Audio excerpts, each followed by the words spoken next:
Heyo, what's going on, everybody? It's episode 200 of the Audible Farm podcast, and this episode is brought to you by Couchtown Coffee. Couchtown Coffee's roasted right here in Iowa. It's my favorite coffee. I very seriously drink it every morning. I made another order before I ran out, so I got some fresh coffee in. If you guys want some fresh coffee, just go to couchtowncoffee.com. Find a coffee you like, make an order, and when you do, they'll give you 20% off. Why? Because Couchtown Coffee is that awesome. I know some of my friends have been buying Couchtown Coffee for a while. I know a couple of them just recently tried it for the first time, and they actually bought some. So I appreciate it. Thank you guys very much. I know Couchtown loves it. Like I said, some of the best coffee I've ever had, and it's shipped directly to my house. All you gotta do is grind it up and drink it. Thanks, Couchtown. As I said earlier, today is episode 200. I had a fun plan laid out for this, but my execution of the plan was poor. So I had invited a few people to sit down and talk with me, and what I ended up with was the Betty Boys, which actually is kind of a blessing. I wanted to do something kind of big. I wanted to sit down with some people from different music scenes in Iowa and talk to them about some things that were going on. I just did not have the time to execute it properly. There's a few people that have been on the podcast recently, and a few of my friends that are probably going to listen to this that understand that I didn't give a lot of people enough time to sit down and make a plan for this. So maybe I'll do something for episode 250. Maybe I'll do something for episode whatever. I don't know. I do have a plan for some future fun in the podcast, though. I just have to execute better on my plans. So, having said that, it's a blessing to have the Betty guys around. This podcast wouldn't exist without them. I definitely wouldn't be playing music anywhere publicly if it wasn't for them. And I know, just saying that, there's probably a lot of people out there that are like, you would have done something. You would have went somewhere and played somewhere. But let's be honest. I started playing guitar in my teens. I kind of quit in my very, very late teens, early 20s. I just didn't have anywhere to play or anyone to play with, or I didn't really know what to do with the instrument. Didn't know how to teach myself things. And in my late 20s, Clint, the drummer for Three Finger Betty, kind of put a bug in my ear. I had bought a new amp, and I was kind of playing a little bit more, and I was kind of figuring out what I needed to do to get, to progress a little bit as a musician and get better at the guitar. And he said, hey, you should try out for this band I'm in. And lo and behold, I gave it a whirl, and it worked out really well. I've been with Three Finger Betty for almost 6 years now. Is it 6? Is it 7? It's 6. I think it's 6 years. But yeah, I've been with Three Finger Betty for about 6 years now, playing guitar. In some capacity, I've also played the bass with them. And, from there has kind of brought me to other opportunities. I found musicians in my area with the podcast that allowed me to kind of not travel as far to play music and kind of join up with some people at jam nights and things like that. Some of which have disappeared over the years, but new jam nights have popped up over the years too. So there's always jam nights and there's always things to go to kind of interact with your other musicians. But like I said, without the Betty crew being around, I don't know if I would be where I'm at. The podcast definitely would not exist. When I started playing guitar with Three Finger Betty, for those of you that aren't as aware of what goes on at what I would call like local rock shows or these shows with bands that write all their own music, and we're not playing covers, and we're not doing 3-hour shows. What happens is they'll stack multiple bands on a show, and every now and then I'd run into a band where I said, holy cow, these guys are good, and I wanted to sit down and talk with a few of them. I've been watching music in Des Moines for 10 plus years, probably closer to 15 now, and it's one of those things where there are people that I'd seen in the music scene 10, 15 years ago that are still in it.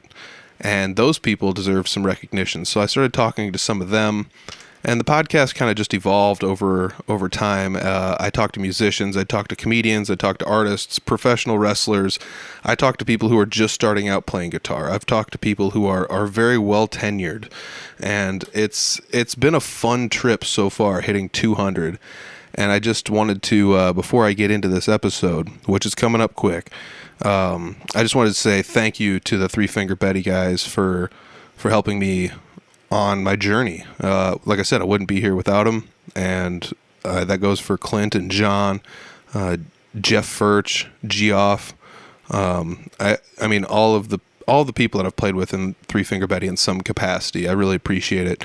I want to say thanks to I didn't really sit down and do the math, but I do also want to say thanks to I'm guessing 180 people I've talked to on this podcast since I started. I've done some duplicate episodes and some replays, but it's got to be somewhere around 175, 180. There's a lot of people that I've sat down and talked to with this podcast.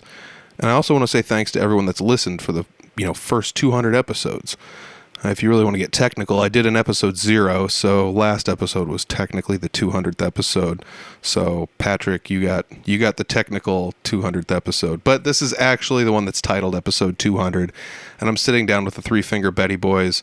We talk about all things music in this one. We talk about some upcoming shows, and we talk about things that we just see in the music scene and what we think about it, and it was just kind of a sit-down conversation type thing. I had a huge list of questions I wanted to ask, but by the time I got to them, we were pretty much done with the podcast already. So I saved those list of questions. I kind of have some things I want to do with a giant list of questions, and maybe I'll talk more about that in the outro. But this is episode 200 with John Waugh and Clint Wheelman of Three Finger Betty, I also being a member of Three Finger Betty. And this is going to be a great one. I love sitting down talking with these guys. I spend a lot of time with them. I've traveled a lot to be in this band, so it's something that's near and dear to me. I've referred to it as a passion project of mine. This is something I've always wanted to do when I was growing up, and I finally was able to attain the skills to be able to justify going on stage and playing in front of people. So thank you, Clint and John, and Jeff and Geoff, the two bassists I've played with, for boosting my confidence level and allowing me to just be there with you. It's such a fun experience. So thank you guys very much. That's enough sentimental stuff. Let's get into the episode. It's episode 200 with Three Finger Betty. It's the Audible Farm Podcast with your host, Peter Stockdale.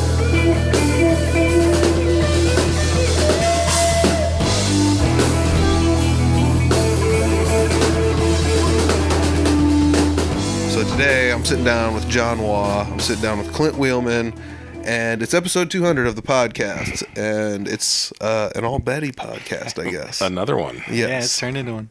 Yes. Originally we tried to do something a little differently, and this is just kind of what happened based on my poor planning and short notice on trying to plan this event. But Yeah, we got the idea just a couple of days ago. We were talking about this Friday night, and it's Sunday. Yeah, exactly. So this is the best time it could work out, but we do have a good idea for something later to try. So I feel like that would be a fun concept to pull off. So we'll give it a whirl another time. But sitting down with the Betty guys, a lot of stuff has happened kind of in the Betty camp. I talk about it on the podcast here and there. I kind of just fold it in when I can.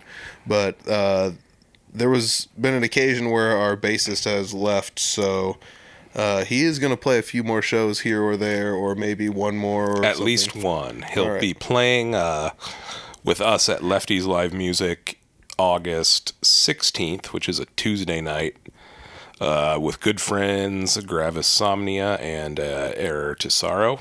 Okay, all right. Also supporting the Convalescence touring. Oh, cool. That'd be a good show. Yeah. So, going to be a good one. Yeah, so... if anybody has tickets, I think it's Gravis Somnia. I'm not 100%. Yeah, there's tickets available. There's a Facebook event on our Facebook page for that too, so Yep.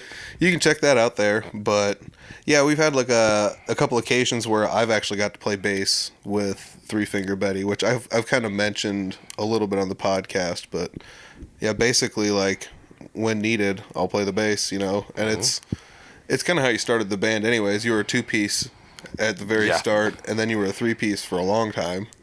True. And then you came. Yep. And so I don't know. I guess if any willing bassists out there want to audition, maybe. But at the same time, the first night you did play the bass with us. That was pretty badass. Went over pretty damn well. Yeah, it was pretty tight. It did. Yeah. What show was the first one? Cancer Slug. That was the very first one? I believe so. Oh, nice. 'Cause have I played a couple shows on bass? Or just one? I can't remember. I want to say 2, but I can't think of what the other one is. I can't either. There's been enough. I could pull it up actually. Was Goat Horror, was that a bass show? Was it? It could have been. I can't remember. And Geoff is not here. Yeah, so So you have to confirm one way or the other. To say whether or not he was there, but yeah, there's pictures from the Cancer Slug show though, right? That's There should pictures. be, yeah. We never posted those pictures online. We should post those just for fun. I don't know who took them. It's posted on there. I think it's And the cat gets in there. Is it Thrash Panda? That sounds... Oh, yeah. About Yeah, right, Thrash yeah. Panda's great. Yeah, I think that's who took them, and they sent them to us. So I'm sure we could just tag them in it; they'd be okay with it. But yeah, there's a handful of shots. I have a couple pictures saved of me playing the bass, and there's some killer pictures of you playing the drums, which is always like, why does it always seem like the drummer gets left out of everything? Well, a lot of venues, just where the stage is kind of the drummer's buried no matter what. Mm-hmm. But Lefties has that thing going for it, kind of like the Muse did, where you got to get to the bathrooms by walking past the side of the stage. So it leaves it available for photography opportunities. Yes. Works really well for it. Yeah, especially at Lefties, they got that little. There's like a tiny stairway up to the stage. You could actually like sneak up there and snap a Exactly. couple Yeah, pictures. I watch people do it all the time, and it gets really fucking great shots. Yeah, and it doesn't distract from the show at all, you know. As long as you're not like walking up there like with your flash on, freaking out the drummer or something. Exactly. you know? Yeah. And being a drummer, I kind of. It's not something you get every show, so it's really nice to have. Yeah, I can imagine. Well, even aside from just the photographers, just having a row of people along that wall on the side of the stage is really nice to have. Yeah. And really nice to be in as well, watching shows. You never get to see that perspective a lot of the time. And there's a lot of see the drummer can be a treat, dude. It is. Because you're right. A lot of stages, you see the drummer, but if you can stand side stage, you can actually see what they're doing. Yeah. And you can hear their stage sound, and instead of because you can barely hear it's coming through the PA, so it's really good to hear what their actual instruments sound like without mics on them. Yeah, definitely, because you have to kind of process it before it can come out the PA in a good fashion, with a lot of the drum sets and stuff. So that was an argument, actually, on the last podcast. Somebody said, the more doodads and stuff you add to your guitar tone to make it sound a certain way, some of that gets washed out by the time it goes through a PA. So, yeah. But, yeah, it's really cool to have, a couple of venues where you can sneak up there and snap some pics and kind of stand next to the drummer or near them and kind of watch what they're doing and things like that. I do know that when I started doing Audible Farm, one of the things I was doing was taking videos of all the different bands that we'd play with. Some of it was to videotape our sets to see what it looks like, what we could do differently, and things like that. But I, after a while, I started trying to get a little bit more creative with it. I ended up doing a video that was a camera on you, and I just pumped the audio that we had recorded into it. So. You get to hear all of us, but you get to watch Clint play the drums. To, was that the Rock Shop? Yeah, that was at the Rock Shop. Oh yeah, that was great. Clint Cam. Yeah, the Clint Cam footage. So that's on the Audible Farm channel, I believe. I believe it's on that channel. But otherwise, yeah. So the other fun thing about that event was the jam from that was where the intro song for Audible Farm came from. I'm 99% sure they're the same shows, so it's kind of fun. Which gives us a time frame for exactly when the podcast started. A while ago. Yeah, that's kind of weird though. It doesn't really seem like it's been that long ago. But yeah, it's been a while since the old Rock Shop moved to the mall. COVID, that was 4 years ago at least. COVID? That was 2 years ago. With COVID, I feel like that show was around 4 years ago. It probably was, yeah. Sounds about yeah. right. Well, this is almost 200 episodes, 4 years, episode a week. So we're close. We're real close. It is also kind of weird though. I can't remember who I was talking to. I might have been talking to you guys, but it was just I've been in the band for 6 years, and it's just wait. Yeah, I have been in the band for like 6 years. Like, I don't know. I'd have to like look back exactly. Like maybe 2016. So Yeah. So we're getting on 7 years here coming up. So it's kind of crazy to think like that's how long I've been in the band. 'Cause it doesn't really seem like it's been that long. Yeah, not really. Is this Halloween is either the 9th, I think it's 9. and then so 23 will be the 10th. I believe so, yes. Yep. And that's another one you can look up is the very first Three Finger Betty show, if people don't know, is actually on YouTube somewhere. Yes. If you look at, if you search YouTube, Three Finger Betty and Fester Rage, you will find it. I also believe that there's a playlist I created on the Three Finger Betty YouTube for it. So like you can just go there and the playlist just has all of his videos in a row. So that's another thing that's fun about YouTube is I feel like if you can get a decent enough video and just slam it on there and be like, hey, here's some nostalgia for somebody to like relive if they want to. And even in that sense, like I've videotaped bands and put them on there with their permission, of course. I was, that was one thing I was like, got to get their permission to put this stuff up there, But I've had bands like listen to it and then like practice to it. I've had other bands like rewatch it because it's just they'll put something up there and then maybe the band doesn't play that song anymore, or they don't exist anymore or something, and people just be like, oh, it was super fun to have this be a thing or whatever. Yeah. The historical documentation of that shouldn't be lost. Yeah. I don't bring this up to name drop. I happened to read a article from City View that Christian Day wrote. And I don't know if he uncovered it, but somehow he found an old, I'm assuming, Des Moines Register article about the first ever Des Moines punk band. Oh, wow. Like I don't remember. It might have been still late 70s. I'd have to reread the article. And just about talked about the people in the band. Mm-hmm. I'm like, that's pretty cool. That's wild. And now, nowadays with YouTube and et cetera, blah, blah, blah, you have footage. Period. Yeah. We've played with plenty of bands that don't exist anymore. Yeah. That's very true. Like bands on our level and above us, Yes. which is also weird to think that. There's a couple bands I miss that I really liked that don't play anymore. It is weird to it doesn't seem like it's that big of a deal. Like you go back in the day and it's like, well, this band doesn't exist anymore and that band doesn't exist. And it's not because somebody died. They just don't exist because they broke up or whatever. But like now we're getting to be the age where like we've played with bands that don't exist anymore that, open up my computer for the first time in forever and going through just all of the audio I've captured from all the house shows and just taking them into Muse and Hull and various places. And just capturing all types of bands playing there. That's something over the years. Dude, what are you going to do with all that audio? Okay, for those that don't know, like, Clint will, like, go in and just audio record, like, a live, raw audio of Because pretty places. much anytime Dark Mirror would play a show, I'd just record everyone on the show. Yeah. So I eventually, amassed good 4 years or so worth of shows, I'd say. I think it was around 2012 where both Marco and Garen got the same little Tascam recorders from their parents on the same Christmas. Yeah. And both of them were just like, I don't know what to do with this. Here, take this. I don't remember where it is. He had a recording before he was ever in the band of one of the first Three Finger Betty show with Jeff Furch. Oh, wow. Which was the first Two Broke for the Art Fest. I didn't know that was his first show. Dang. It was his first show in public. That's wild.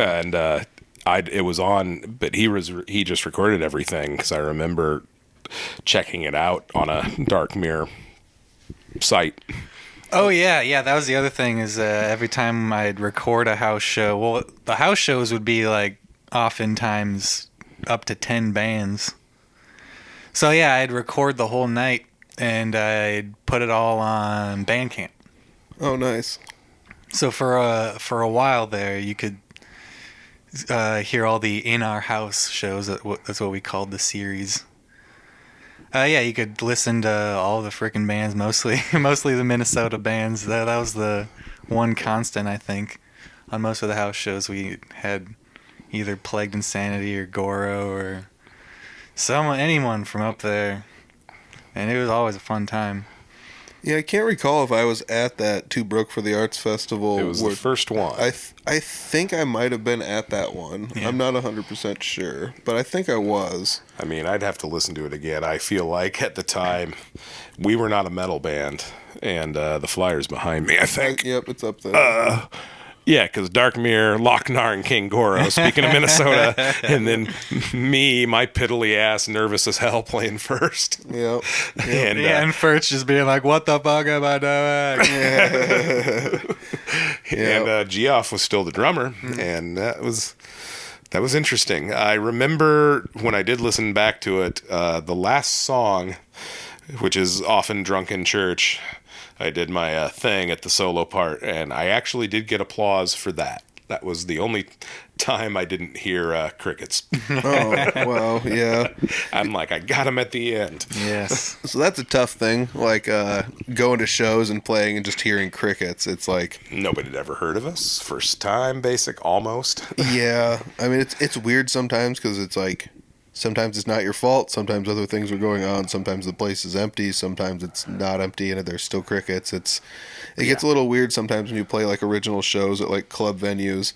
Plus, like, you guys were playing first at Two Broke for the Arts Festival, so there was artists in there that were probably just cleaning up their stuff. So it was kind of a weird exchange time. And That was personally, that was the first time I'd ever played at the Vaudeville Muse, and after being at who knows how many shows there, that probably had made me nervous too. Oh yeah, for I was sure. like, I'm actually playing on this stage. A lot of factors. Holy crap. That's pretty wild. That's true though. Like, I do have a little bit of that like, I feel nervous sometimes playing at places because, like you said, I've been to a lot of shows there. I can't remember if I was nervous the first time I played at Muse, but there's been a few times I've played there where, like, it's been like a bigger show, quote unquote, where it's like, oh, there's going to be a decent amount of people here. I better, step my game up or whatever. You get a little bit nervous or whatever, but Yeah, the heat turns up a bit when there's a drum set you got to set all of your stuff up in front of, so you have, like, nowhere to even move on the stage. that's true.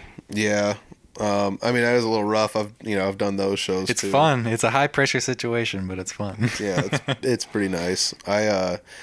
Somebody asked me recently, like, do you get nervous at shows? So let me, and it was a really good question because it sparked a good conversation, which is like kind of something I wanted to do a lot of for this episode anyways. But like, do you get nervous for shows, John? Right before it, yeah. Like, I have to pee like 4 times, and it's all nerves. That's awesome. and like within 30 seconds of starting playing, it's gone. Okay. That's what happens to me. Yeah, like what? Why do you think that is? Like, why do you think like I'm sure you, like you said, you go to the Vaudeville Muse, you play before those shows, you get kind of nervous or whatever. But like, I mean, not that it's not that it has become routine, but you're used to it. I don't know. It's just there's still always don't fuck up. Don't fuck up. yeah, I guess you do have like a little bit more responsibility. Like, you sing and play the leads, so like you do have a little bit more resting on your shoulders, I'd say, than I do. Like going into shows, so you might have to think about it a little bit more. I don't even know if it's that. It's just like, don't give them reason to hate you. That's crazy. Maybe. What do you got, Clint? Like, I'm generally able to put any of the pressure out of my mind, I guess. You can kind of tell it's going to be a good show when, like, earlier in the day, you kind of feel like the adrenaline, like you get this tinge going in your stomach a little bit. Yep. Mm-hmm. I agree. And like, that's how you know the juices are flowing. And yeah, you're going to have the adrenaline is already starting to hit you. So you're already anticipating it like hours before it happens. So you're pretty much, you got to like surrender to that. And you kind of just like jump into the river and you're along for the ride at that point. But it's just a matter of making sure you're properly hydrated and properly stretched and making sure, you're fully, totally prepared and like just putting all of that out of your mind. And at the same time, if there's a good crowd, like that takes a lot of the pressure off. Like really does. A lot of the times that I've struggled on stage have been like to nobody because you have to like pull the performance out of yourself. But like when you have that adrenaline from hours before already flowing through you, and there's a crowd there, whether they're into what you're doing or even know who you are or not. Like, you can kind of, like, the crowd kind of directs how the performance goes. They can. Oh, yeah. And a lot of the time you kind of just have to go with that flow, because if you're trying to play things exactly how you planned it, a lot of the times the crowd isn't going to let you do that, if that makes any sense. Yeah. I mean, it's tough to act like you're at an arena show when nobody in the crowd cares, even if there's like a bunch of people there, you know? So you really got to just put everything out of your mind completely and like literally just go with the freaking flow. Yeah. And the music will play the band at that point. Yeah, it is kind of weird though. Like I've played enough shows that, that I kind of like, I get the concept. I've played to a lot of people that were not responsive because there's other stuff going on. Like, oh yeah, I've been in like those situations yes. too. Like Ragbri, you're on a side stage while there's like 400 vendors around, and like you're not the main attraction. You know, like you kind of are, but you're there. You're there. Just amongst a bunch of vendors and food trucks. Yeah. And so there's people there, but like they're also doing a bunch of other stuff, like eating food and like doing stuff, So there's times where it's like not everyone's like reacting to this, but there's a few people that are reacting really well to that, and it's weird because it's just like I'm gonna cater to that person. Exactly. Yeah. I can't remember. Played some song at a show once, and some guy was just, and like over on the side was just like, yeah, and I was just, like he was the one guy that reacted like a lot more than everyone else, and I was just like, this guy knows what I'm talking about. And, you point him out, and you're like, yeah, there you go. But you take a break, and when you take a break, you just fucking, oh, sorry, there's a profanity for me for the day.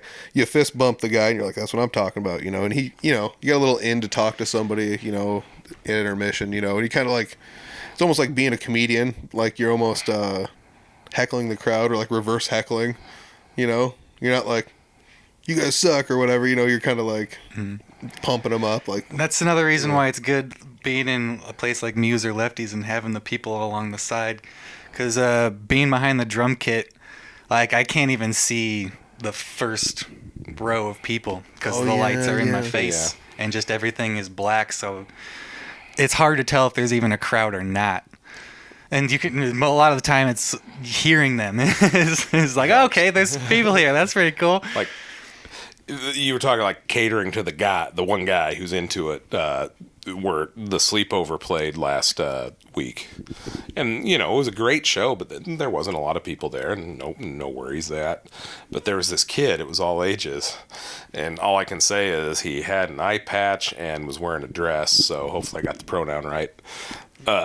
But dancing, just all into it, and I'm like, this is great. I'm just going to watch this guy all night. Yeah. I mean, that's another thing. Like, I play in a cover band, and like catering to the dancers is always like such a fun thing, because it's just like if there's people up there moving around and your music's making people move around and dance and stuff, it's like I'll take that all day long. Like that's pretty much them just cheering the whole song. They're dancing.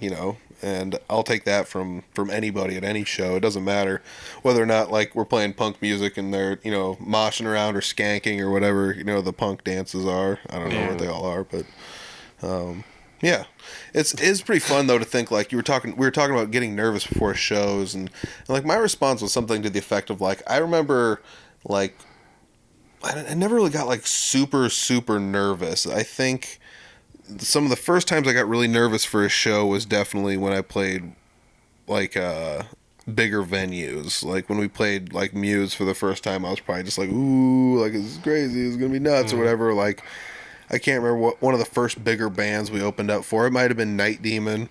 Might have been one of the first bigger bands that like I opened up for with Three Finger Betty, and I was just like, ooh, like what's this gonna be like? Are these guys really cool or something? Or like, and then you start to find out just like everyone's human beings. Like everyone just shows up in a van and plays music like everyone else, So I started getting less and less nervous about it when you start to talk to these people and realize they're just like, oh, like you know, you're just like, what are you guys doing after this? And they're just like, we're going to grab a bite to eat. And then just, you know, whatever. It's like, you know, or do you want to play some video games? It's like, yeah, sure. You know, like you grab a bite to eat, grab a drink or something. It's just something simple. And they'll like go do that real quick with you and then scoot down the road, you know. So there's been a lot of people I've had, you know, afforded the opportunity with to at least just like sit down with for a second and talk to. Like, it's fun. From playing shows. Yeah. You do the tour, you meet a lot of touring bands, you meet them, and they're just like the Goat Whore guys were just, when we walked in, there were just some guys hanging around the merch table talking. I'm like, is this the band or is this the crew? And then it was the band. Yeah. And they were just dudes talking, having a good time. Yeah. Real friendly. Night Demons like that. Totally, yeah. Oh yeah, Night Demon was really cool. They just hung out and literally played video games and watched pro exactly, wrestling. yeah. I'm pretty sure that was after the Two Broke they were on. Yeah, I think Jarvis and I were the last ones up. And it must have been right after that tiny little NES Mini came out. So I busted that out, and he was playing Castlevania 2 at like 6 in the morning. Oh, nice. That's awesome. So yeah, it's just fun. They're just like regular people. And I think some of that like got me less nervous when playing around like bigger bands and things. And there haven't been too many venues I've been like nervous to go play in. Like I think bigger venues usually make me a little bit more nervous, but I haven't played in too many, so I'm not usually like, you know, because you just think bigger venue, bigger sound system, the mistake will sound bigger if you make one or like whatever. I don't know if that's what the nerve is or something, but I don't usually get super, super nervous, but I am kind of like you, John, where like before a show, I'm talking like a half an hour before you're supposed to start playing. Exactly. Like, or if like you're the third band and the second band just started, you know, it's like, well, it's go time pretty much. You know, you got to get ready, like, because you got to change your stuff up there and get ready to play or whatever. Like, it's the hurry up and wait. That's like what I've dubbed it. Like, you're just like, I just want to get up there and play now. That final 30 minutes, that's when I start the whole stretching routine, because that takes about 20 to 25. And I think that's a pretty good way to just put everything out of the mind and also relax at the same time. And just get yourself in the right mindset and right physical shape to flail around like a madman. One thing that'll happen to me if we play after a band that was like directly after, and I'm just like, oh, they were really good. Okay. Exactly. Yes. Yes. I love you gotta Hulk up. I love that. I love, going after a band that's really good. Just like, all right, that's the bar. So the thing I like about that is I listen to a lot of comedy podcasts, and they always talk about how tough it is to follow somebody who kills, like somebody that does really, really well, because it's like now I have to follow that and make them laugh that hard, and they're expecting something that funny, because they, you know, and think about that in music terms, it's like, well, they love that so much, now they're gonna have, you know, we have to follow that or whatever, but like the remedy for that with the comedians is like sometimes people have the ability to ride the wave and ride that energy into their set and make it, and so like you translate that to music, and like that's the way I look at it. It's like, well, this crowd's pumped up now. Like, they come in hot. Yeah, that was like Goat Whore, I guess, because we were after what, like Gravisomnia or something like that. I think maybe them or Elysian. Okay, yeah, Elysian. I think that might have been. Yeah, I get the two confused often. Sorry, guys. But yeah, it's going after a really, really good band, and also sandwiched between a really good band and the headliner. It kind of forces you into laying down a really good performance. Yeah, I mean, I don't even want to say like it like just affords you the opportunity to play to a crowd that's going to be more responsive to what you're going to do anyways. Like, not that we're like not putting down good performances any other time, because like I feel like I try my best at every single show, you know, and maybe sometimes I dance around and act a little more hammy at shows, you know. But yeah, I guess some shows there isn't really a wave to ride. That's true. But going in between two bitchin' bands, direct support for the headliner, that's a wave you can ride. And those opportunities don't come by often, but it's really awesome to have that opportunity and to fucking nail it. And that was a weird one, because it was all heavy ass metal bands and then us. Yeah, it's true. Playing punk, and the crowd was all into it. We sold a lot of merch that night. Yeah. Yep. The bassist from Goat Whore talked to me a little bit. He liked it. Yes. Like, damn. All right. That goes back to what you were saying earlier, though, Clint, though, about how, like, the crowd kind of dictates the show. It's tough to dictate to a crowd how you want them to react to your stuff. You just they just either like it or don't. But, like, if there's, like you said, a crowd that's turned up and we're all riding the wave to the headliner, then everyone's amped for the headliner and they're start to finish, everyone's cheering the whole night. Like, then it's just like it's going to be a good show regardless. Like, not that a band would go up there and play mediocre and do well, but like it's kind of just like we said earlier, you could just go out there and do your normal thing and people are just going to eat it up because everyone's just amped up for the show. It was like that gas lamp show last summer. Like, the crowd was into every band. Dude, yeah. Like they were into Display Case. Yep. We fucking blew them away. Other brothers played great, and the Rumors, of course, always have a crowd into them. Yeah. Yeah, that was pretty cool. That was a cool night. The crazy part about that one was I almost walked off with the other brother's guitar because we have the exact same case and guitar, and I can only tell based on like a defect I know that mine has on it from like a getting dinged or something. And I was just like, he's like, that's mine. I'm like, no, this is mine. And he's like, no, it's mine. And they were literally like 6 feet apart from each other, like in the load-in area. And so I just like got it out and I was like, oh no, this isn't mine, and just like put it back. I'm like, I'm really, really sorry. Like, I really apologize. This doesn't feel right. Yeah. Let me give this back to you. Yeah, but yeah, I'm fairly certain it was that show that happened. But yeah, apologies for that. But that was also a really good show. I remember that one. It's just like, holy cow, that felt like a good show. And those are the shows that like, it's just like, all right, ham it up a bunch, put the guitar way up in the air and stand there with your foot on the monitor nicely, because I'm not out here wrecking venues monitors. Not gonna wreck a system. Yeah, just like put your foot through the speaker and stuff. Balancing on the ledge. Yeah. Oh my gosh.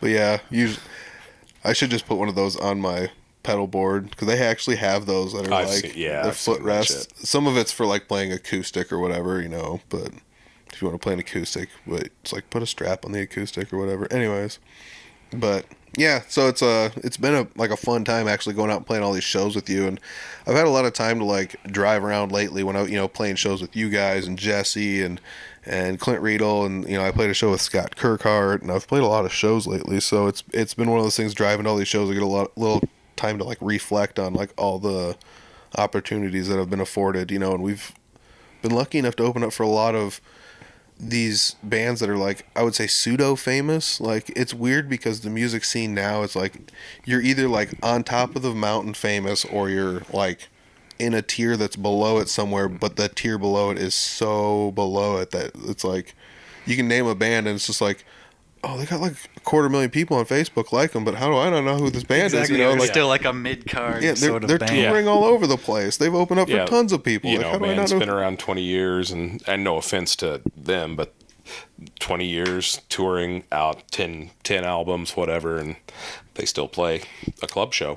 Yeah, and it happens too. Like, it's weird because those bands will like come through town, and some of them, I like, and I'm just like, these bands. It's like, how have you not heard of these bands? And I'm not even gonna like name any, but it's like, how have you not heard of these guys? They're so freaking cool, And it's like bands that we've opened up for, and some of them that like I go to watch because we didn't get on the bill, but somebody else is opening up for them. And it's like, I want to go watch this band, But then there's other ones where it's just like, dude, you guys are gonna go to this show. It's gonna be so cool, and there's people promoting it, and you're like, the hell is this band? And you go look it up, and it's exactly like you said. It's just like they got like 87,000 likes on Facebook, and they're just touring all over the place. And then, like you said, they open up for cool people, but like, how do I not know who this is?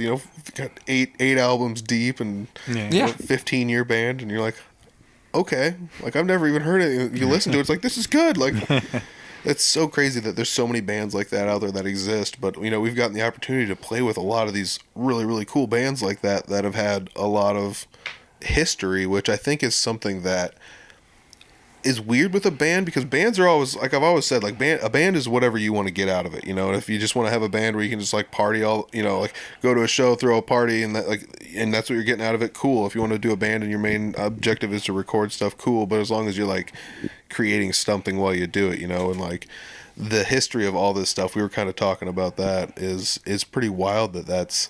I just feel like that's a thing that bands need to do, is kind of create something like that. And like I'm looking behind you, it might not be visible in the video, but like there's a wall of posters of shows, and I'm just looking at that thinking like, man, in Three Finger Betty alone, it's like, man, we've opened up for Raven, you know, and DRI and Cancer Slug, and these aren't bands that like everyone's just like, yeah, I've heard of those are so cool, but like some people are like, dude, yeah, I've heard of Raven, you know, or like something, you know. And it's weird to think. And it's so crazy because I've opened up for enough of these bands where when we opened up for Raven, like I knew we opened up for them before, but like it was weird because I feel like just months afterwards I was like, wait, I opened up for Raven twice? And it's like, yeah, I opened up for Raven twice, didn't I? Yep. You know, both times with Three Finger Betty. Like, No, one time, the first time was, I think, Unity. Yeah. was it? I think it was, yeah. It was just once for Three Finger Betty. I couldn't remember. Like that's just like where it is. It's like I've played enough of these shows where it's like I can't remember whether or not, you know. I came to that show, but and with you. But that's the thing, though, and that's the other crazy thing is you said that Three Finger Betty's like punk music, and we're not like, you know, the Ramones or like whatever, but we're also not like Blink 182. And that's the weird thing is punk is like some weird genre that it's like you kind of get what it is, but people just think like, oh, it's like loud and fast and nobody tunes their guitars. And it's like, no, it's not. It's not that either. There's some musicality going on. Yeah, so like it's weird because punk gets like labeled everything. So I told somebody the other day like, and it's exactly what I saw when I went online for the very first time when I looked up Three Finger Betty when I was like gonna go play with you guys, and it was like I think it was the bandcamp said this, and it just said like the description for the band was antisocial rock music, and I'm like, it's not punk, that's what it is. It's antisocial rock music. So I've like since then I've been kind of like telling people like tongue in cheek that's what it is, you know, like it's rock music, it's antisocial, we, you know, it's not necessarily just punk, but it has afforded us the opportunity to open up for bands of a wide berth because it does have a lot of punk influence in it. And so it gives us the ability to open up for metal bands and open up for punk bands and things like that. Yeah, even like country bands. Yep. I mean, they go hard enough, I suppose. I mean, there's a wide berth between DRI and Raven. You know? I got to do the uncoolest thing in the world. What's that? Go pee. Do it. We'll rock this. You're going to talk shit about me. We are. That's gonna be the fun part about this is there's extra people so we can do this if we need to, but and only the people. If you didn't say anything, nobody would have noticed actually because it's just audio only. But there are people that watch the Patreon, so maybe. But anyways, yeah, it's kind of crazy to think about like all the bands we've got to open up for. So like, who all did we get to open up for with Unity? Did you play on the Striker show? I'm not sure if I did. I was in Iowa City because I remember that show. Oh, you know what?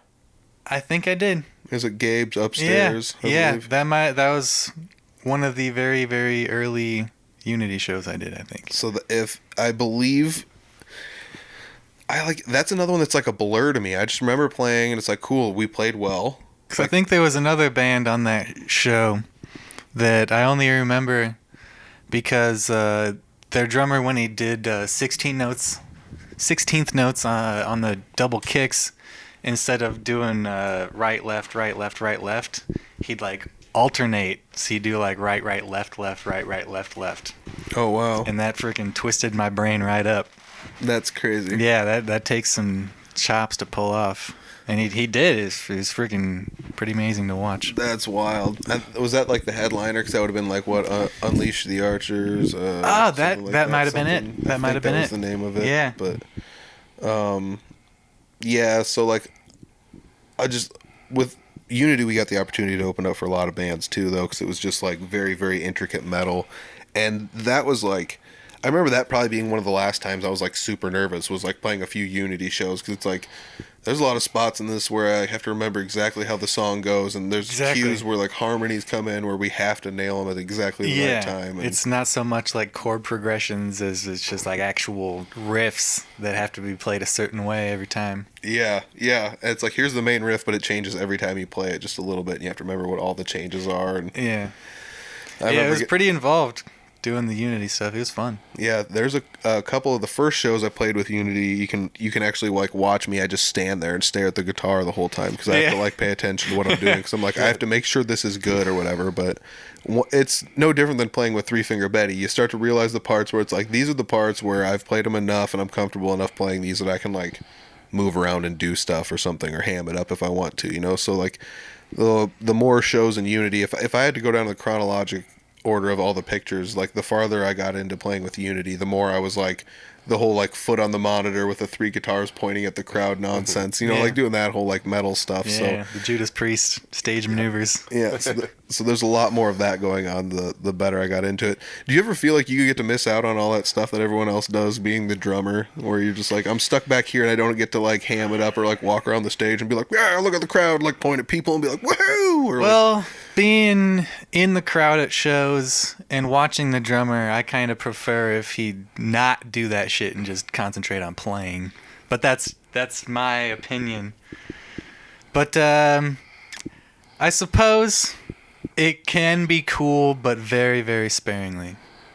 Like, I guess if you incorporate it into your drum part to where you're doing it all the time, then your parts aren't complicated enough. You're not challenging yourself enough of that. But that's again my opinion. Yeah, yeah.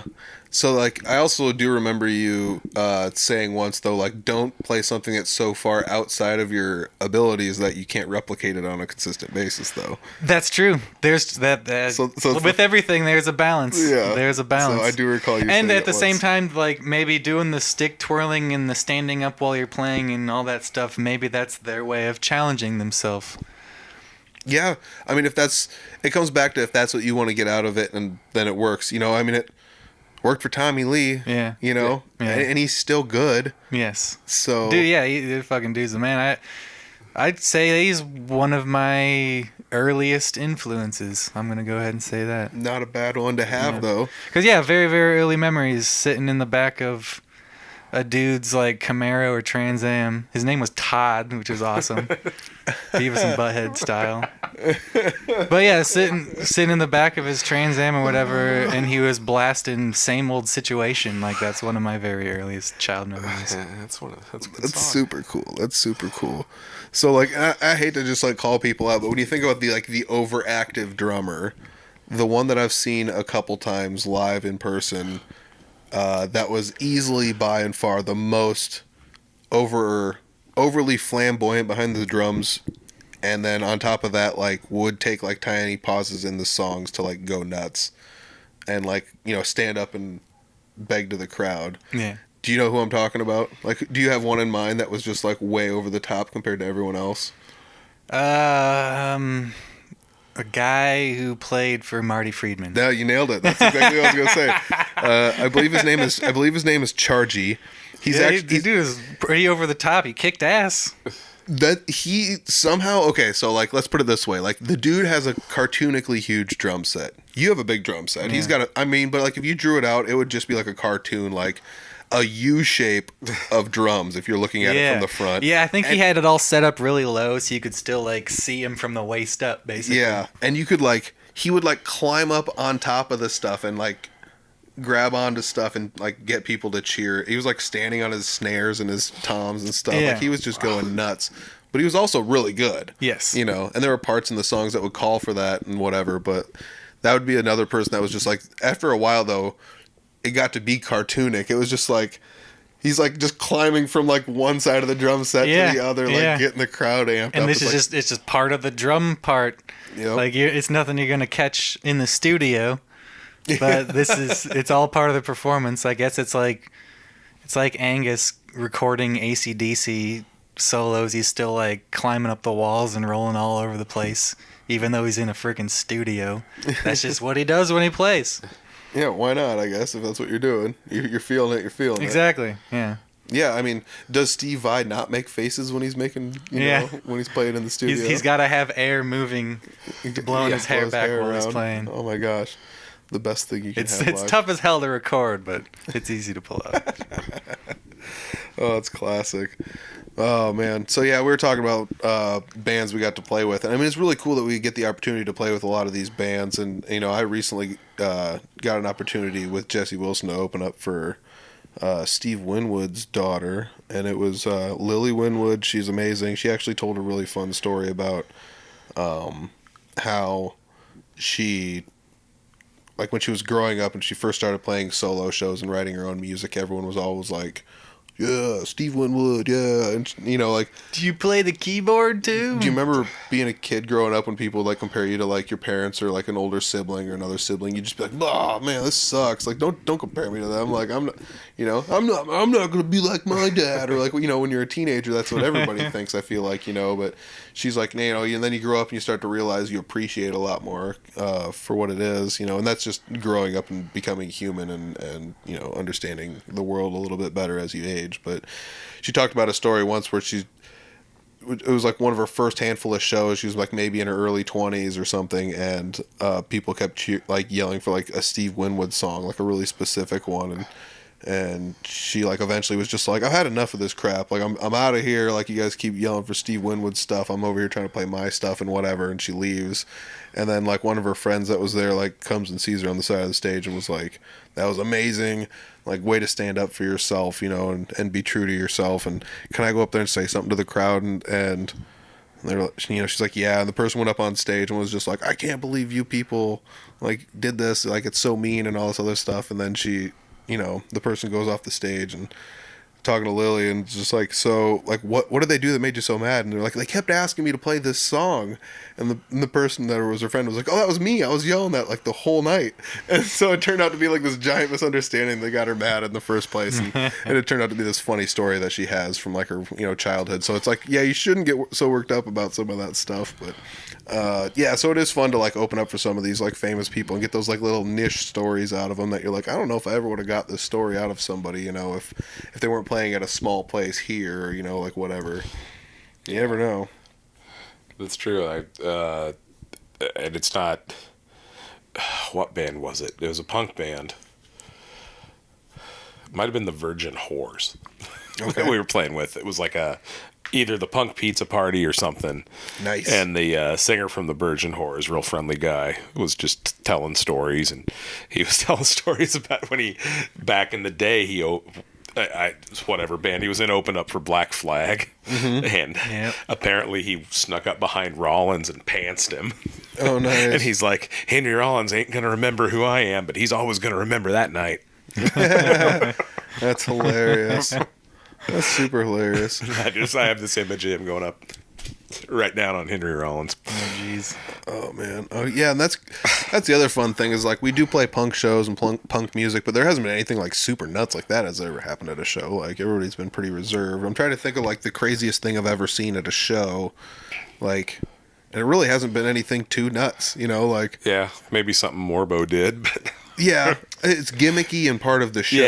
Yeah, that's planned. Yeah. As far as Betty shows, I can't think of any, but yeah, a couple of basement Dark Mirror house shows. I would say those don't count though, because I've seen a lot of crazy stuff go down at house shows, like in one house or another. Like, because man, house shows are fun. They're a different beast entirely. Yeah.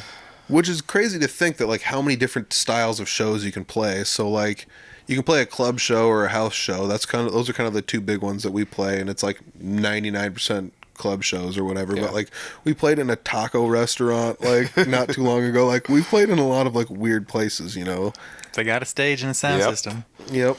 And an event for it, like, definitely, why not? It makes sense. But I mean, even playing like with Jesse Wilson and Clint and stuff, like, you get to play like breweries and wineries and like entirely different types of places that might not be so receptive to a full volume rock band. Exactly.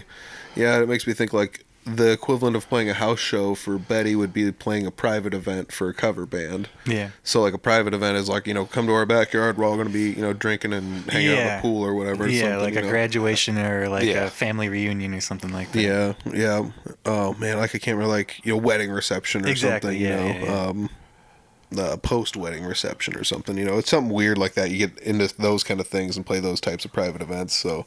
And it's kind of weird. They do have like parallels, a lot of parallels, and it's the same concept where like the private events usually a lot of crazier stuff happens, but it also stands for like logic though. Like, private event, somebody can light off fireworks, but nobody's gonna be lighting off fireworks, you know, like inside a Lefties or something, or in the parking lot or something. You know, it's not gonna happen. No one's gonna light any T-shirts on fire. Oh my gosh, yeah. In an actual venue. Oh man, just haven't had the right show yet. Oh my gosh. Who's got a pyro license? We need to get one of these. You never know. Dude, yeah. The craziest thing I've ever seen are BS spat fist fights. Yeah. And those are few and far between. I've asked a roommate Collier about, like, have you ever thought about getting your pyro license? And he's had a bad experience, like, burning the shit out of himself with, like, boiling water, I think. And so, yeah, he's had to deal with burns, so he's just, like, he has no interest in doing anything pyro related. Like when we filmed our music video, we're like, do we want to do anything like with firecrackers or Roman candles or anything fire related? And he's just like, nope. And I was like, all right, sounds great. Yeah, makes sense. I mean, that is very true though. Like getting burned is totally like it's not fun. Yeah. And yeah, it's unpredictable, I suppose. Yeah, because even if you plan it out the best you can, it doesn't really work that well. However, I will say that, like, I mean, it does cost a lot of money, but they do have things that are like smoke machines with lights in them and stuff like that you can make it look like fire shooting up. And they do have like things like that you can mask. Oh it yeah, in like the cryo blast with a light in it. Yeah, I've seen that. So like that kind of stuff, and they're they're not like $1 bazillion, but they are kind of expensive, and because it's a lot of technology and something, and it's like on demand smoke when you want it, and I'm sure programmable, etc. So there are like ways around it if you wanted to try to get around it, but yeah, I mean, it is what it is. It's pretty fun to be able to play like all these shows, and it stinks because like the band is transforming, but it always has changed a little bit, like ever since I've been in it, and even when I joined the band changed, so like it always has changed, and it started out as a 2-piece. Which brings me back to you guys actually played a 2-piece show, which was probably John's first 2-piece show since the first one. Really? Yeah. Wow. Okay. So and we were actually 3 bands in one that night. Yeah. We pulled from the whole repertoire. Yeah. Oh, that started with Betty, went into some did some shit kicker songs. Some shit kicking, and then did a couple of the new instrumental, mostly sleepover tunes as well. No, that's really cool. Yeah, I guess you guys could definitely pull from that lot too, since you guys are both in the sleepover, and now you guys, you're involved in the writing process there, so it helps out that you can actually pull from that. But that was crazy because that was a Sioux City show, correct? And I wanted to go to that show so bad because I know some people in Sioux City. That probably would have just been nice to say hi to them or whatever if they showed up. Yeah. Had they shown up. But anyways, I don't know. I got booked on a different show with a different band and I had that booking first, and it was one of those situations where it was a first time Sioux City fun festival. You wanted to try to get over there and take the booking. Yeah, and at the time, Jeff Geoff had not got his new job, etc. Yeah. So it would have been a 3-piece. Yeah. It wouldn't have been when we took bad. The show, we took it as a 3-piece. Yes, which you've done, which has happened a few times in like the 6 or 7 years, whatever I've been with Three Finger Betty, where I haven't been able to make it to a show or whatever, and you've gone back to 3-piecing it. But I'm sure it works out just as good. It sounds really good. Go listen to the first Three Finger Betty demo. That's 3-piece Betty. Yeah. Yep. That's still. To me, for some reason, when I think about Three Finger Betty, I think that's what it sounds like. Maybe it's because I listened to that demo 4,000 times, while trying to figure out what all the songs were without asking anyone. Which was kind of like one of the first. It's like I figured out this whole album, start to finish, by listening to it and playing along to it, which was kind of fun. Yeah. So which was also really fun to show up and try out. It's like, what songs do you want to play? It's like, I know all of them. It's like, well, which one? Like, any of them. It's like, I don't care. Name one. Like, play it. And I did that with Unity as well. I can't remember. They gave me like 9 songs or something, and I learned 7 or 8 of them by the time I did like the first practice. And they're like, which ones did you play a lot? And I'm like, all of them. I've played them a lot, But, that comes back to like a lot of that stuff's burned in my head forever and probably won't ever leave. But it was also a fun learning opportunity to learn how to do some things I don't normally do on the guitar, and try to incorporate them a little bit with other things that I do if I have the opportunity to. So that's the other fun thing. It's like the sad and fun thing about like joining bands that kind of go away,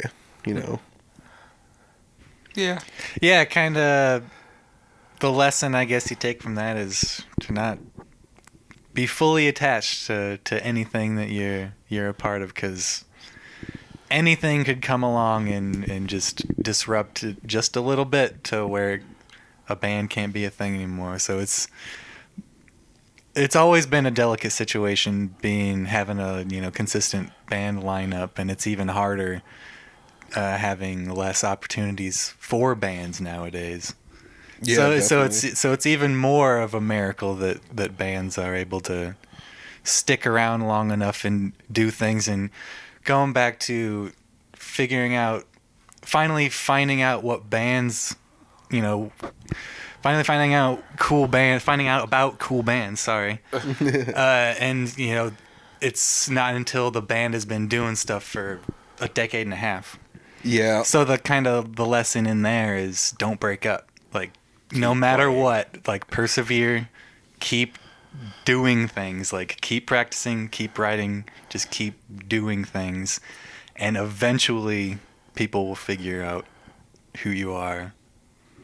Yeah, that's more or less the lessons. Don't quit. Yeah, I mean, it comes back to also, like, just creating albums and content and material and something for people to listen to and know that you exist for a long period of time. Yeah. Like, whether or not it's different albums, because you can, like, we can just point at Maiden. It's like, well, this was the Paul Di'Anno era, this is Bruce Dickinson, this was, Blaze Bayley, this is when Dickinson came back. So you can piece out these little eras based on this band and have this nice, like, story of something that happened, Van Halen would be another one where David Lee Roth left and came back, and Bon Scott died. Yeah. I mean, so you just keep going, so we can just go with that. And the fun thing about this is we're getting close to an hour in this, but, like, this actually ties back to a conversation we had recently where, like, we actually just named a handful of bands that are, like, obviously, like, quote unquote, the greatest bands ever. Exactly, yeah. And it fits perfectly into the mold of what we're talking about. We're like,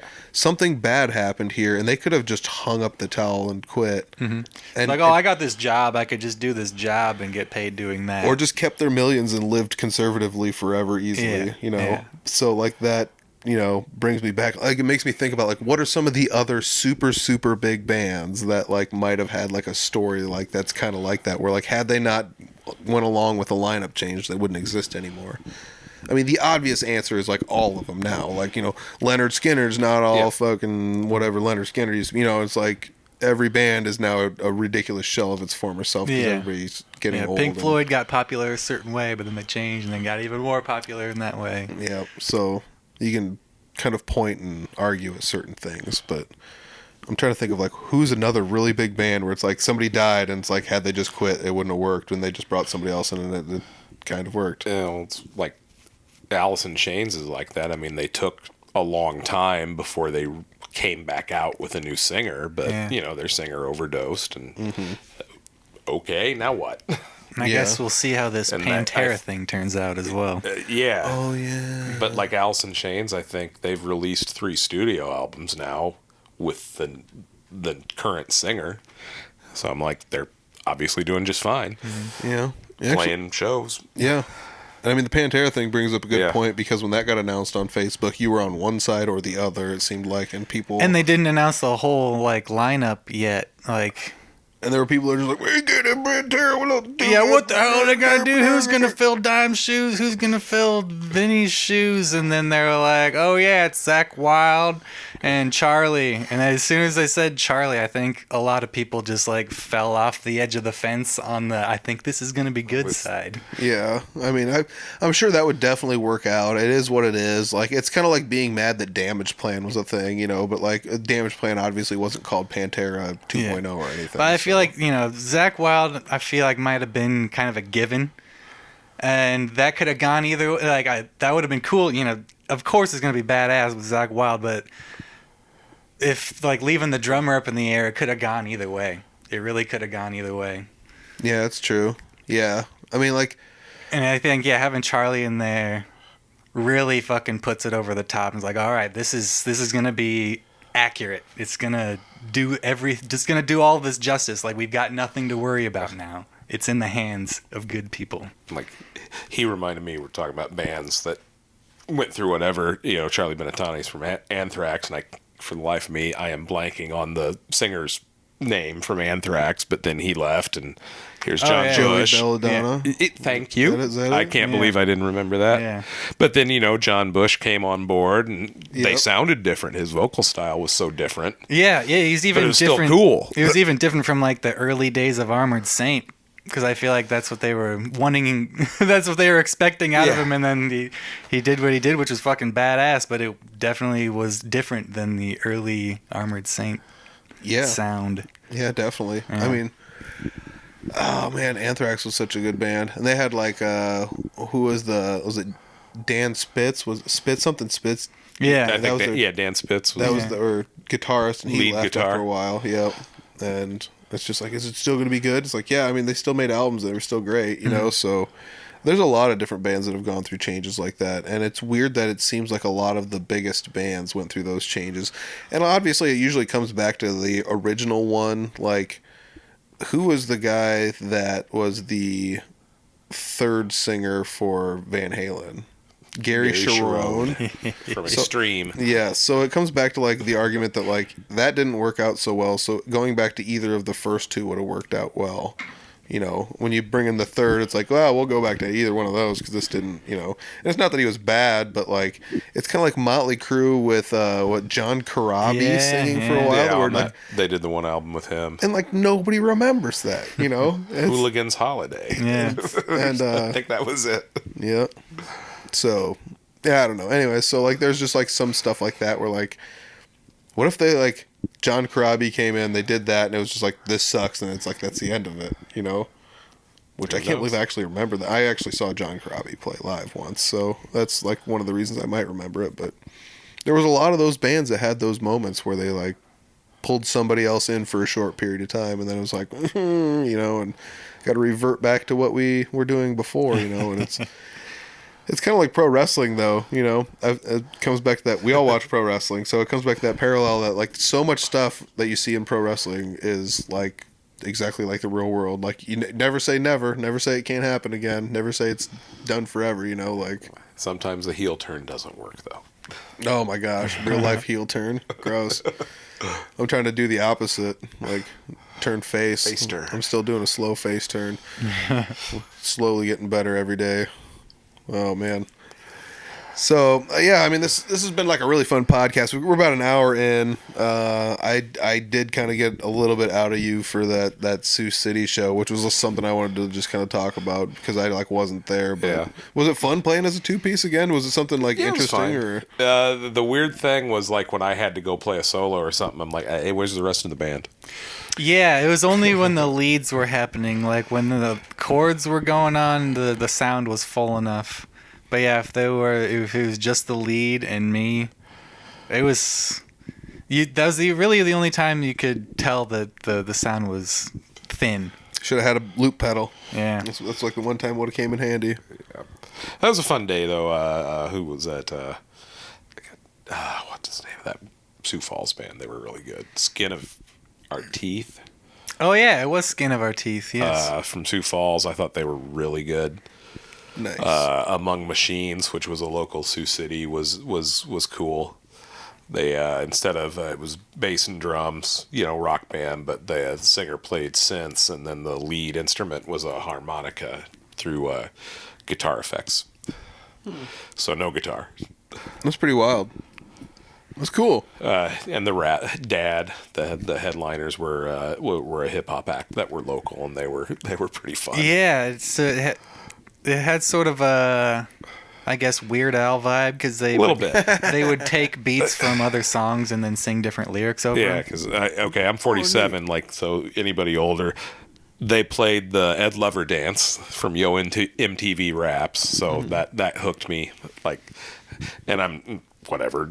I'm like, these kids don't know what the hell that is. They never heard that beat before. That's hilarious. But yeah, they were funny. Dancing around, doing the robot the whole time. One of the guys was weird looking. Yeah. Oh my gosh. So let's before we take off on this, because I don't want to just cut it all super short, but I mean we're about an hour in. I don't really have too much else to talk about unless you guys have something else to talk about. But we must mention August 19th. Yeah, I was gonna say let's plug our upcoming shows. We got a couple coming up here. So I don't know. You got your phone or something maybe to look at? I should have it. Well, we got the 16th, which we already mentioned. Lefties at the Convalescence. Yep. We're going to come back there on the 19th and open for a rock band called the Naked Gypsy Queens. Nice. I'm pretty sure Resurrection Mary's on that one too. I can't remember who the other local is, but that's going to be a fun night. And we have tickets for that, which you can hit me up and save some fees, and I will get you a ticket. $12. Yeah, that's the weird thing. I see a lot of flyers that say, this amount ahead of time, but it never tells you how to get the tickets before the day of the show. The key is hitting up the local bands, in this case, us. So yeah, I guess we need to go back to like 1980s style flyers where like they literally draw a map of the area and this is how you get to where we go. Yeah, they packed a lot more information in old show flyers. So we need to go back to that time. Then we got there's no Facebook event or anything, but it looks like September 3rd, which will be a road gig at the Locker Room in New Hampton, is coming together.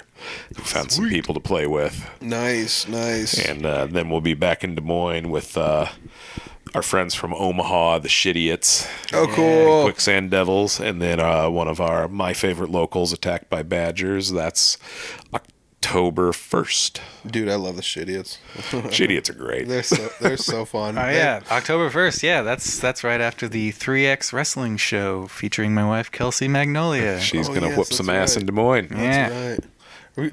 Are you gonna be able to make it to both of those or not? Yeah. The 3X show I think starts at like 6 or 7. And Hull, we're headlining. We're playing last, yeah, so it'll be we're like going to play after the Devils. 12. We'll be playing. I'll have to try to remember that. I think I'll be able to pull both of them I off. do need to get to a 3X show again, so I'll try to. I really want to go to that, but I kind of running the show at Hull that night, so I'll be at the Hall. Totally cool. Bummer. Yeah. But apparently my child might be going to her first wrestling show on that night. That'll be cool. That'll be good. Yeah, that'll be really Hey, awesome. Otis is here. Yep, the cat made another appearance right before the end of the podcast, so that's really nice. All right. Any sleepover shows you guys got coming up? Yeah. in the near future? I figured out the third band because who it was supposed to be flaked out, and so it'll be September 10th at Hall Avenue. All right. With a new band. Oh, cool. For playing their first show. Cool. I believe they're called Triple Elvis. We'll see. Nice. And our buddy Misha's band, the Graham Fitness Racers, are going to play. Oh, sweet. In the middle there, they'll play second. Is he gonna bring the PA from the vaudeville music? We are potentially going to blow the roof off the Hull Avenue building. Misha will have the full-on sound system for that show. Hyped for that one. So it's going to be loud. Dude, that's cool. That's Maybe we can make some sort of quadraphonic setup. I am anticipating some noise complaints from the neighborhood. Yeah. Oh my gosh, that'll be fun. Start saving your egg flats right now. Yep, we're gonna need them. Oh man. So yeah, there's gonna be some fun shows coming up. There's all kinds of shows going on. All right, so check those out. Yeah, Three Finger Betty, pretty much everywhere online. I'm assuming you're playing shows with Jesse and Yeah. Clint or whoever coming up. Yep. So check those out too. Otherwise, We're gonna pimp everybody on this show. Yep. yeah. I mean, if you want Jesse Wilson music, all the Jesse stuff, we do have some shows coming up. They should be on there, but otherwise, Three Finger Betty is at Three Finger Betty. The Sleepover is, I think, at Sleepover. I don't know. Yeah, we got a Facebook page. They're out there.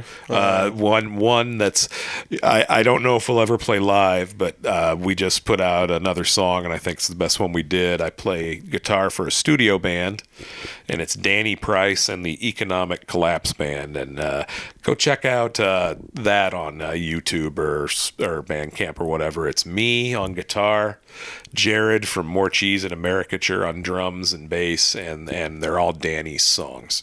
Nice. That's cool. He writes the songs. Oh, cool. That'd be really Yeah. fun. Yeah, man. That'd be totally worth checking out. So that's we're all like, we've all talked, like the last one we did, I Begin With You, we're all like, yeah, that's the best one. It's a real good one. That Yeah. one's really good. Nice. And we like them all, obviously, but like Yeah. the last one, we're like, yeah, yeah, we hit the stride.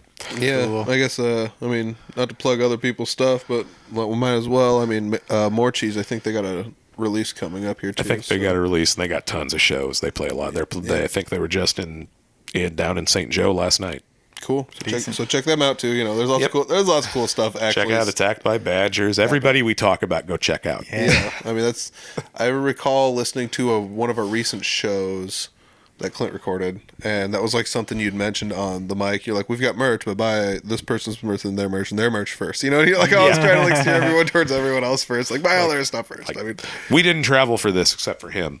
So buy their merch, and if you like us enough, buy one of ours too. Yeah. Yep. Agreed. You know, that's... But when we play in New Hampton, buy ours first. Dude, that's punk rock. That's punk rock. Support everyone else, you know. I mean, that's why I show up on the podcast, and everywhere I go, I'm wearing a Jesse Wilson music hat right now and a Couchtown Coffee shirt right now. So, I mean, I try to support everyone else and what their endeavors are. Can't remember the last time I was not wearing a band shirt of some type. That's true. That's very true. Oh, man. All right, guys. Well, thanks for joining me. Episode 200. Pretty fun stuff. Had a good time. A lot of fun. Yep. All right. Later. See ya. See ya.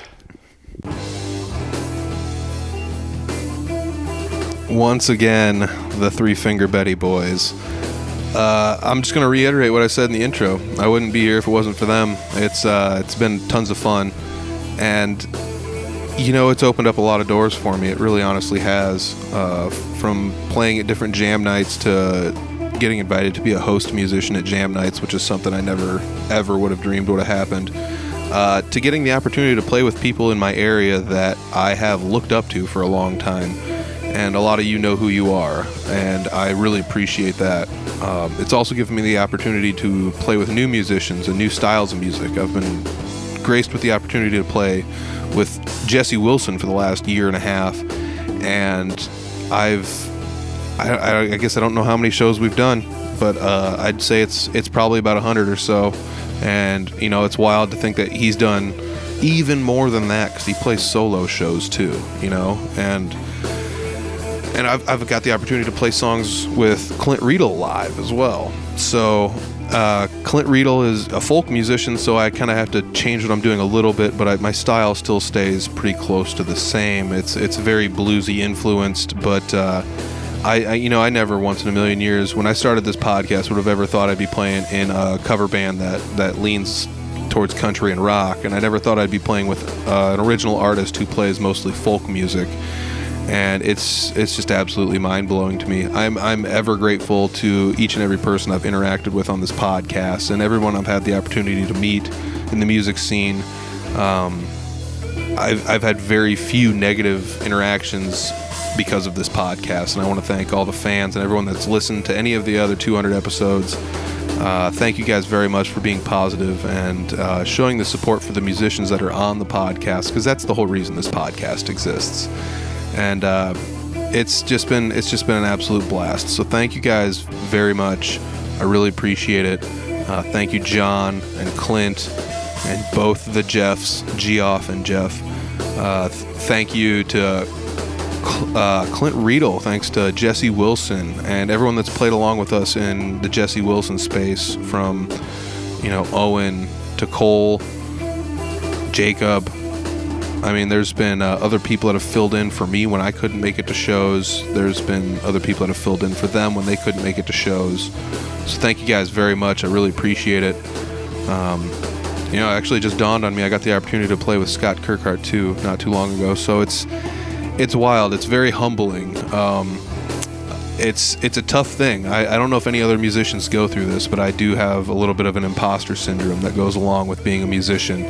And I do understand a lot of guitarists and musicians have this, where people come up to you and say, good job, and you don't know whether or not to be like, thank you, or what, but you just got to say thanks and go with it. There's no sense in just being mad about your performance, and there's no sense in just going out there, and when somebody says good job, you just be like, yeah, right, or it doesn't do anybody any good. So thank you guys very much. I really appreciate it. But like I said, it's been a wild ride. It's so wild that I don't know what I did to deserve this, but thank you guys. I really appreciate it. 200 episodes in, 6+ years in with one band, almost 2 with another, and ancillary gigs coming in. it's absolutely wild. It is absolutely wild. So thank you guys very much. If you guys want to check out anything Audible Farm, check it out at audiblefarm.com. There are links to everything there. Social medias, the YouTube channel. You can listen to the podcast directly from the website. There's also links to the Audible Farm shop where you can find merch. I did order hoodies. They are on their way. I know they're being made. So when they are made and I have them in my hands, you guys will be the first to know. I'll put them in the shop. Boom. There we go. You guys got it. So hoodies are coming back.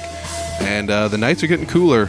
Not particularly cool, but it's no longer 100 degrees out at night. So thanks for that. Holy moly. Some of those nights, it was mine. I ordered hoodies and then it's just like 100 for a week straight. It's like, yeah, figures. I ordered hoodies when it's 100 out. But I have a lot of people that told me they're very interested in them. So we'll see how this batch sells. And thank you guys very much for listening each and every week. Subscribe, like, share. Word of mouth is the best. Just ask somebody if they've heard of the Audible Farm podcast and see what they say. Otherwise, go back through some of the older episodes. Listen to some of the older episodes. Find the links down in the description. Click on their Facebook pages. Click like. That's one of the reasons I started this, was to help musicians and others support the musicians that are out there making the music. So if you're a musician and one of your buddies is on here and you listen to it, make sure you click that like button on their page, whether it's Instagram, Twitter, Facebook, YouTube, it doesn't matter. So just go out there and support one another. And thank you guys for supporting me as I support everyone else. All right, I'm out of here. Peace.